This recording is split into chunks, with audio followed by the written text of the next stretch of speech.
tergiverso, vado. Bene, buongiorno, buona domenica a tutti. Facciamo come al solito un po' il punto della situazione. Parto un attimo da lontano, parto da un dato di carattere generale, ecco, le curve che vediamo da un punto di vista tecnico. Allora, a livello nazionale praticamente quello che sta succedendo in Italia sta ripercorrendo come andamento della curva quello che è successo nella provincia di Hubei in Cina. Quindi stiamo avendo, se facessimo partire la curva della provincia cinese di Hubei e quella italiana, l'andamento delle due curve nello stesso identico giorno, si stanno comportando in maniera esattamente uguale. E c'è un altro elemento, che la curva della regione Lombardia si sta comportando, sempre se le facessimo partire, no, nello stesso giorno il loro andamento, si sta comportando come la città di Wuhan. Ho citato questo per fare un minimo di confronto col Veneto, dove la curva rispetto a quello della Lombardia e a quella dell'Italia ha un andamento direi migliore, ecco, migliore nel senso che non ha la stessa impennata. Questo per quanto riguarda il Veneto. Nelle ultime 24 ore, cioè dalle 8 di ieri mattina alle 8 di stamattina, in Veneto i casi sono 4.618, sono 5.122, sono aumentati in 24 ore di circa 500, grosso modo si mantiene il Veneto su quel 10% di aumento. Dico circa perché in questi numeri vi sono vari fattori che intervengono e che non sto qui a entrare insomma nei dettagli molto tecnici da addetti ai lavori. Però ecco, il Veneto ha un andamento che non è quello della regione Lombardia. La regione Lombardia era partita un po' di giorni prima nella esplosione dell'infezione a coronavirus rispetto al Veneto, noi un po' dopo, ma se mettessimo anche qui le curve a confronto facendole partire dallo stesso giorno, l'andamento del Veneto è un po' più dolce rispetto a quello della Lombardia. Uso questo termine poco tecnico scientifico, va bene. Però ecco, il dato di fatto è che comunque l'infezione non accenna a fermarsi. Vi dicevo, siamo nella fase dell'alta marea che non si ferma. Domani sarà, come avevo detto anche nei giorni scorsi, oggi, domani, anche più domani, sarà un momento importante perché vediamo se la curva non si ferma ma diciamo addolcisce il suo innalzamento. Parlo della curva in Veneto per capire se le azioni contenute nel DPCM partita del 9 di marzo hanno avuto un qualche effetto.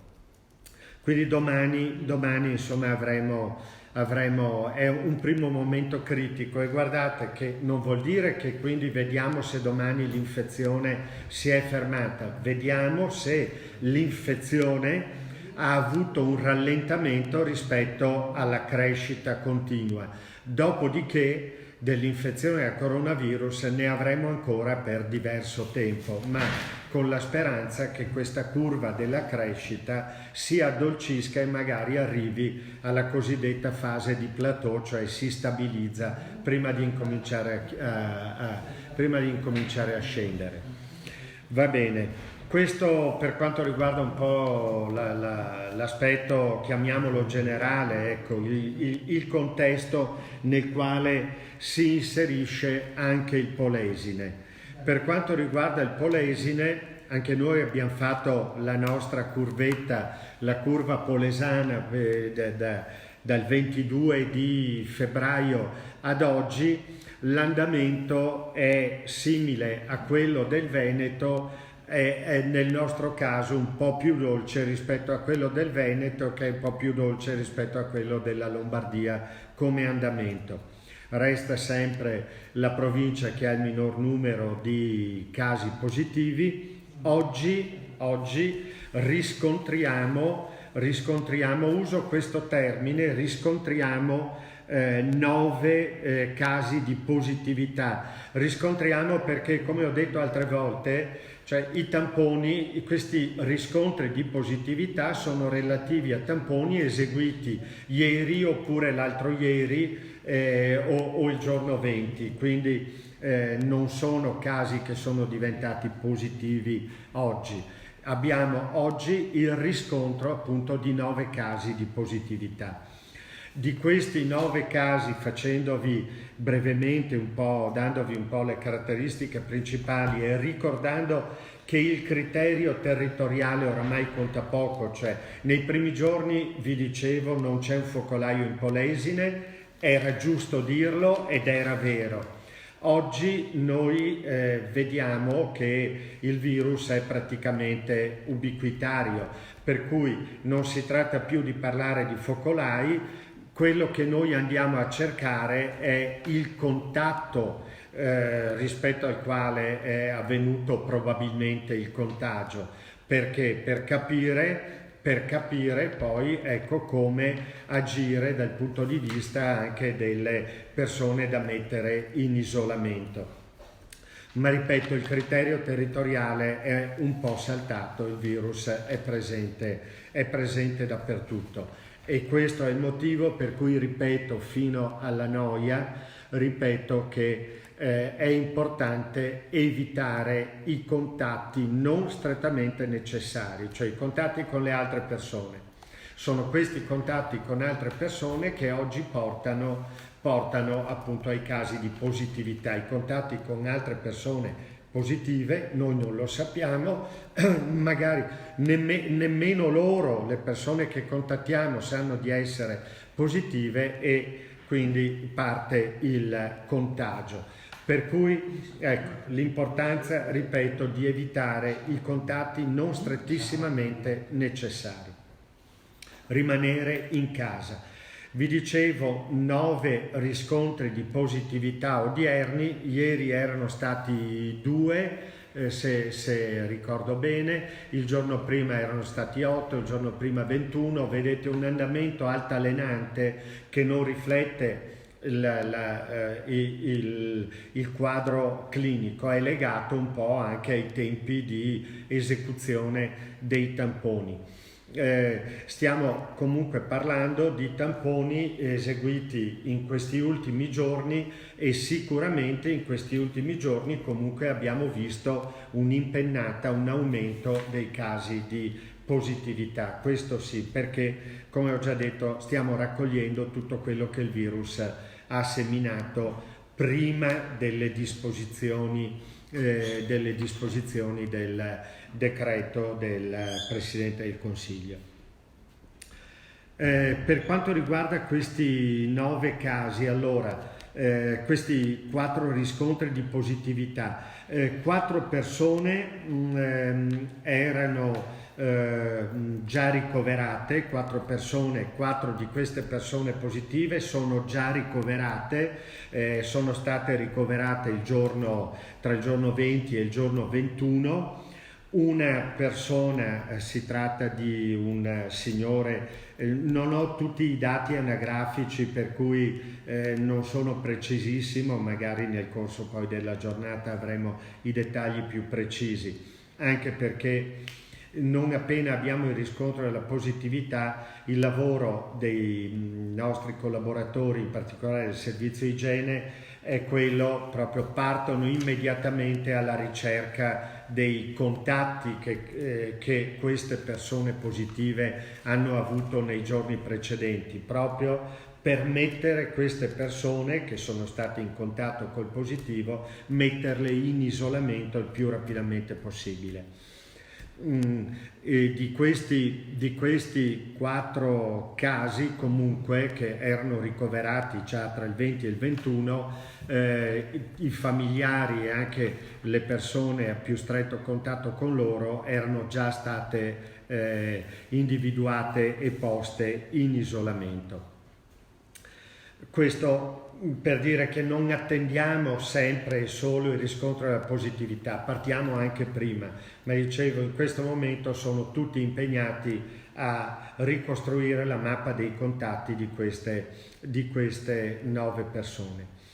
Allora, dicevo una persona, un maschio anziano, che era appena arrivato in ospedale, era subito stato posto in terapia intensiva a Rovigo. Stamani appunto è arrivato il riscontro di positività e verrà in giornata, probabilmente in questo momento probabilmente lo stanno trasferendo presso la terapia intensiva di Trecenta, la terapia intensiva dedicata ai pazienti Covid positivi. Nella terapia intensiva di Rovigo era stato posto nella stanza di isolamento, quindi non ci sono problemi di rischio di contagio per gli altri pazienti della terapia intensiva di Rovigo. E quindi viene trasferito a Trecenta. Altre 3 persone erano ricoverate in malattie infettive dal 21, cioè da ieri. Altre 3 persone tra il 21 e il 20, tra il 20 e il 21. Si tratta di un professionista, di un medico in pensione, un nostro ex medico dell'ospedale di Rovigo, che ha accusato sintomatologia, si è posto in contatto con le malattie infettive, il quadro sintomatico ha consigliato il ricovero, oggi il riscontro di positività. Quindi lei ricoverata, questo professionista è ricoverato già dal 21 erano anche iniziati, era iniziata diciamo la ricostruzione dei contatti posti in isolamento la famiglia. Poi abbiamo 2 maschi,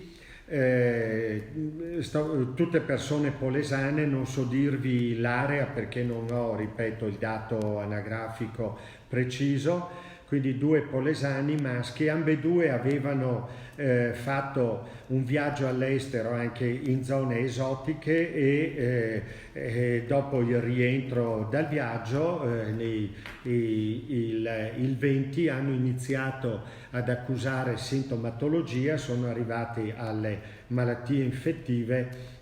Quando parlo di arrivati alle malattie infettive parlo di percorsi assolutamente dedicati, separati rispetto a tutti gli altri percorsi che compiono le altre persone, e sono stati ricoverati. Oggi il riscontro appunto della positività. Poi ancora abbiamo il riscontro, questi che vi dico invece sono tutte persone per le quali c'è stato il riscontro di positività oggi e che sono in isolamento domiciliare. Una professionista sanitaria che lavora all'ospedale di Legnago, residente nell'Alto Polesine, ha eseguito il tampone a Legnago il giorno 20, oggi il riscontro di positività, posta in isolamento domiciliare già da quando è iniziato il sospetto, dal 20. Stiamo costruendo ovviamente tutti i suoi contatti proprio per porre in isolamento eventualmente anche altre persone che sono venute a contatto con lei nei giorni scorsi. Un'altra professionista, questo di una professionista della sanità, ho detto, quindi sesso femminile, un'altra professionista della sanità, sempre che lavora all'ospedale di Legnago, anche lei ha iniziato ad accusare sintomatologia, è stato eseguito il tampone a Legnago, in ospedale a Legnago il 21, oggi il riscontro di positività, risiede nel Medio Polesine. Quindi vedete che i professionisti della sanità sono esposti. Quindi quando dico che i nostri operatori sono in prima linea, dico una cosa che è vera ovviamente, e quindi va ancora più apprezzato il senso della professionalità e il senso di comunità che stanno dimostrando. Io parlo di prima linea, più propriamente dovrei dire che la prima linea è l'attività che svolge il servizio di igiene e sanità pubblica nel cercare di individuare il più rapidamente possibile, di intercettare i possibili casi sospetti e fare la ricostruzione dei contatti. L'ospedale è la seconda linea. L'importante è che tenga la prima linea, cioè che la capacità di individuare rapidamente i sospetti continui, isolare i contatti, in modo che la seconda linea, che è l'ospedale, non venga invaso appunto dalle situazioni, che non si realizzino situazioni come quelle che si sono verificate in tempi rapidi in alcuni ospedali della Lombardia. Tutti i nostri professionisti, quindi prima linea tecnica, seconda linea da un punto di vista tecnico, prima linea quella del servizio igiene, la seconda linea quella dell'ospedale che riceve cura, ma da un punto di vista metaforico sono tutti in prima linea. Dicevo quindi di due professioniste della sanità che lavorano a Legnago, una residente nell'Alto Polesine e una nel Medio Polesine. Poi ancora abbiamo un'altra professionista della sanità che lavora in provincia di Trento, è domiciliata a Rovigo ma lavora in provincia di Trento, ha avuto il riscontro di positività ed è in isolamento domiciliare ora nella sua residenza a Rovigo. Poi abbiamo un uomo residente del Basso Polesine che ha iniziato ad accusare sintomatologia, ha contattato il servizio igiene, ha eseguito il tampone, abbiamo avuto il riscontro di positività oggi, e ancora un altro uomo residente nel Basso Polesine, anche lui ha iniziato ad avere sintomatologia nei giorni scorsi, contattato il servizio di igiene, eseguito il tampone ed è posto in isolamento domiciliare. Quindi oggi il riscontro appunto di 9 positività nel totale, vi dicevo 4 di queste erano già ricoverate, mentre gli altri sono dunque ho detto 4, 2, 6, 7, 8, 9, dunque i riscontri ho fatto male i conti, nel senso che abbiamo scusate, ho detto giusto, è che anche nel prendere i miei appunti anch'io faccio qualche volta un po' di confusione, la faccio solo nel prendere appunti, per il resto cerco di essere il più lucido possibile, va bene. Quindi ho detto 9 situazioni appunto, 9 riscontri di positività. Per quanto riguarda la situazione dei ricoverati con Covid positivi, abbiamo 14 persone ricoverate tra pneumologia e terapia semi-intensiva respiratoria, 4 persone in malattie infettive e 4 in terapia intensiva a 300, appunto con il quarto signore di cui vi ho parlato prima. Voglio solo sottolineare 2 aspetti tecnici. L'importanza di avere agito rapidamente nell'allestire una terapia semi-intensiva respiratoria che prima non c'era, quindi di averla allestita rapidamente, perché questi posti letto si stanno rivelando preziosissimi, veramente preziosissimi per la cura delle persone affette da Covid e che manifestano insufficienza respiratoria, per non intasare le terapie intensive, per evitare che questi pazienti rimangano insieme agli altri pazienti non Covid nei reparti. E l'altro aspetto, quanto sia stato importante allestire tempestivamente i posti letto aggiuntivi di terapia intensiva a 300, perché vedete ne abbiamo già occupati 4. Nella videoconferenza di stamani con il presidente Zaia abbiamo avuto la conferma che a brevissimo arriveranno i ventilatori, i monitor e i letti per allestire ulteriori posti letto di terapia intensiva a 300.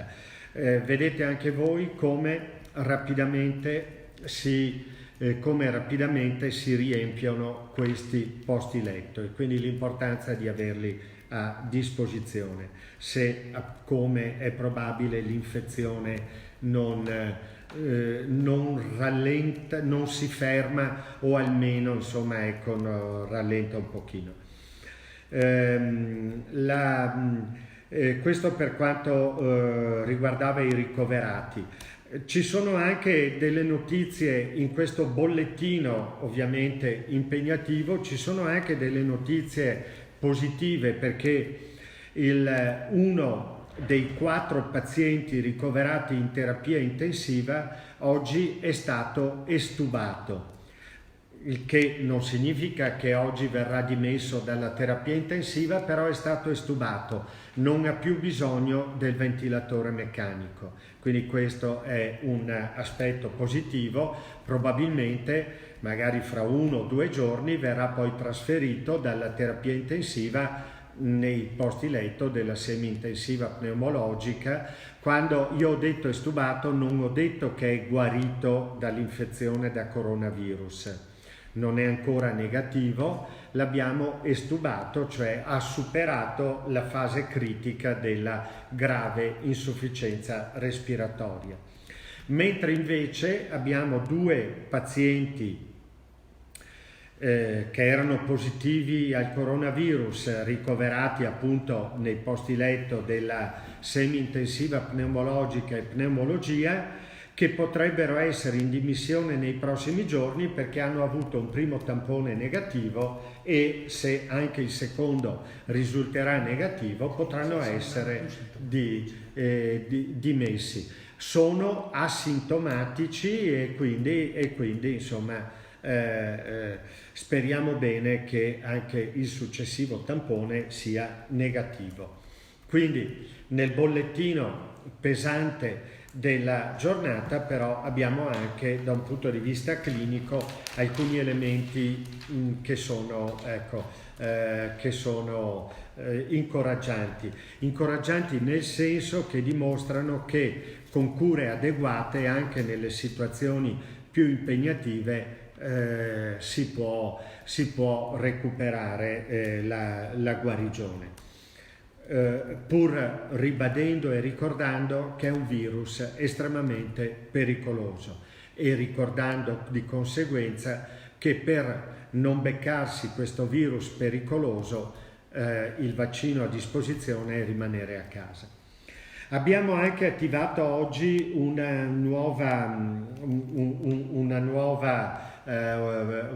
modalità di intervento. L'abbiamo chiamata macchina staffetta, è una macchina del 118. Qualora riceviamo da casa una chiamata di una persona che ci dice che ha sintomatologia, che ci riferisce dei problemi, quindi un caso sospetto, parte questa macchina staffetta con l'infermiere a bordo, ovviamente adeguatamente munito dei dispositivi di protezione, fa una prima valutazione della situazione misurando la temperatura, misurando l'ossimetria, la saturazione di ossigeno, e se il caso è fortemente sospetto, esegue nei prossimi giorni partirà anche l'esecuzione del tampone a domicilio, e dando quindi tutte le indicazioni alla persona se la situazione è tale che può rimanere a casa, oppure se valuta che c'è una situazione che è degna di un'attenzione più alta a livello ospedaliero o di eventuale ricovero, chiama l'ambulanza, la quale parte sempre con il personale adeguatamente munito dei dispositivi di protezione e lo porta in ospedale. Perché questa macchina staffetta? Perché ci consente magari di accelerare anche alcuni tempi, e di avere un ulteriore filtro senza che le persone vengano da parte loro spontaneamente o in ospedale. Quindi è un ulteriore filtro prima che la persona arrivi in ospedale. Si discute molto di dispositivi di protezione individuale, c'è una discussione di carattere generale tra i cittadini, c'è una discussione a livello sindacale riguardo l'adeguatezza dell'utilizzo dei dispositivi di protezione individuale tra gli operatori sanitari e nei luoghi di lavoro. Si discute per la loro difficile reperibilità. Ebbene, certamente permane la difficile reperibilità di questi dispositivi, anche perché a livello internazionale il loro utilizzo è fortissimamente cresciuto. Comunque, quello che voglio dire è che per quanto riguarda la parte ospedaliera, i dispositivi ci sono, vengono utilizzati con estrema oculatezza perché è materiale prezioso. La graduazione dell'utilizzo è legata al ruolo che ogni professionista svolge e alle mansioni che compie, nel senso che chi opera in terapia intensiva A300 ha un livello di utilizzo dei dispositivi di protezione che è completamente diverso rispetto a chi opera in una situazione ambulatoriale, per dire, ecco. Quindi se voi vedete dentro l'ospedale persone con dispositivi di protezione individuale diversi oppure che non ce l'hanno, non è che e questo è dovuto al fatto che non viene fornito o c'è disattenzione. Assolutamente i protocolli sono chiari, i dispositivi ci sono e l'utilizzo è legato alla mansione che uno compie. Non siamo in grado purtroppo di fornire o di aiutare dal punto di vista dei dispositivi, se non per piccoli quantitativi, altre strutture al di fuori dell'ambito sanitario, vedi le case di riposo o altre situazioni. Però appunto c'è la protezione civile che in questi giorni sta distribuendo un importante quantitativo di mascherine alle case di riposo e anche ai comuni. Per quanto sempre riguardo al tema dei dispositivi e della sicurezza, c'è stato un consigliere del comune di Trecenta, il capogruppo dell'opposizione, mi pare, che anche sui giornali ha voluto alzare la gran cassa dicendo che a Trecenta i percorsi, va bene fare l'ospedale Covid, però i percorsi non sono sicuri e la gente viene mandata allo sbaraglio. Allora non c'è nulla di più non vero, va bene, oppure non c'è nulla di più falso, va bene, la dico in maniera chiara. Quando abbiamo avuto l'indicazione di approntare Trecenta, di riorganizzare Trecenta come ospedale Covid, in particolare per la parte di terapia intensiva, sono state studiate le modalità dei percorsi da eseguire in sicurezza per gli utenti, in sicurezza per i pazienti, in sicurezza per i nostri operatori, quelli che fanno quel percorso, quelli che sono al di fuori di quel percorso. Non più tardi di questa settimana che si è chiusa, mi pare mercoledì o giovedì, abbiamo avuto anche un sopralluogo dei tecnici della regione proprio per verificare se nell'organizzazione dell'ospedale di Trecenta come ospedale Covid avevamo rispettato le indicazioni date rispetto a luoghi, posti letto eccetera, e se avevamo rispettato i criteri di sicurezza. Hanno sancito che i criteri di sicurezza erano stati tutti rispettati. Quindi, al fine di evitare allarmismi inutili presso le persone, presso i cittadini e presso anche i nostri operatori, ecco, vi confermo che i percorsi relativi all'ospedale di Trecento, ospedale Covid, sono adeguati. I dispositivi che le persone utilizzano e utilizzeranno sono quelli necessari. Va bene. Prosegue l'attività dello Spisal. Ovviamente ieri le aziende erano chiuse, anche qui ho letto oggi sulla stampa una nota che criticava il fatto che lo Spisal si sta occupando, che è inadeguato il lavoro che sta svolgendo perché si sta occupando solo delle aziende più grandi.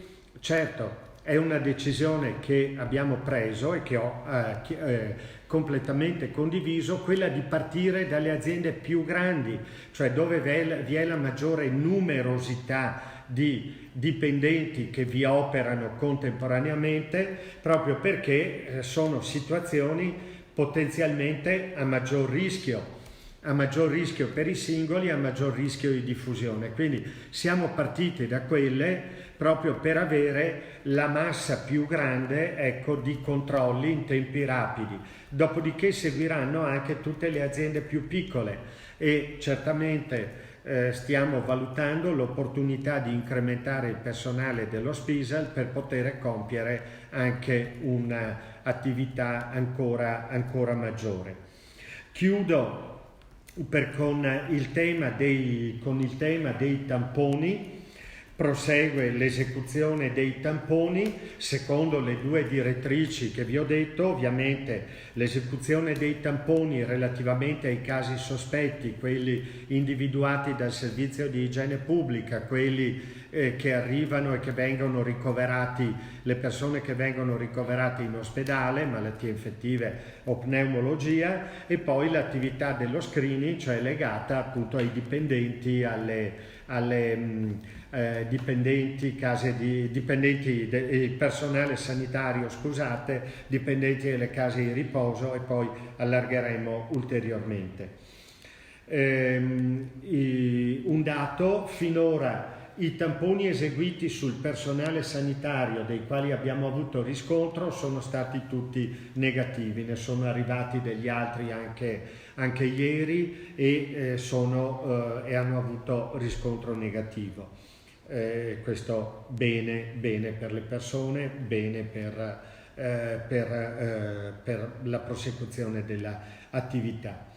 Per quanto riguarda anche la possibilità di incrementare il numero dei tamponi che vengono processati, da domani sono le notizie di poco fa, avute poco fa dai nostri tecnici, quindi mi auguro che possano essere rispettate, però da domani partirà l'attività di processazione dei tamponi anche a 300, dove avevamo uno strumento, una macchina che è stata riconvertita, riadattata. Abbiamo acquisito, ecco, dei pezzi che servivano per questo e viene quindi riadattata per la processazione dei tamponi che vengono eseguiti.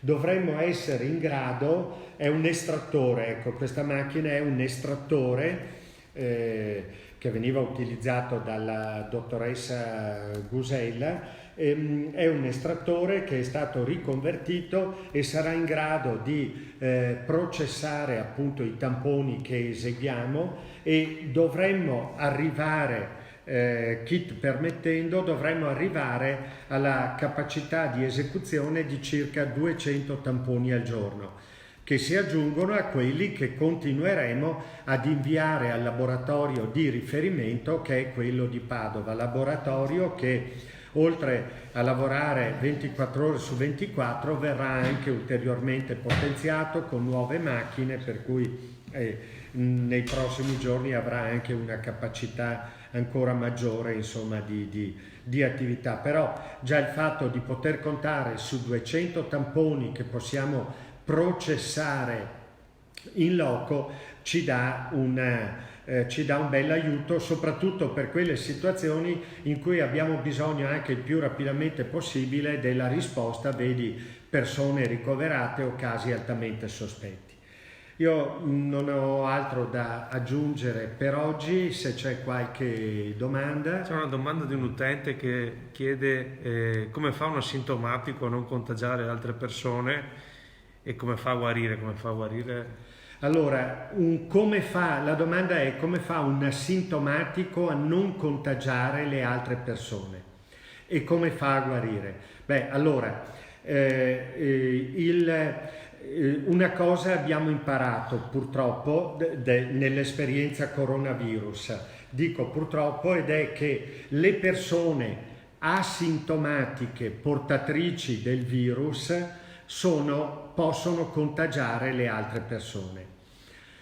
Si pensava inizialmente, nelle primissime fasi della malattia, quando avevamo pochissime conoscenze, che l'asintomatico non contagiasse gli altri. Purtroppo non è così.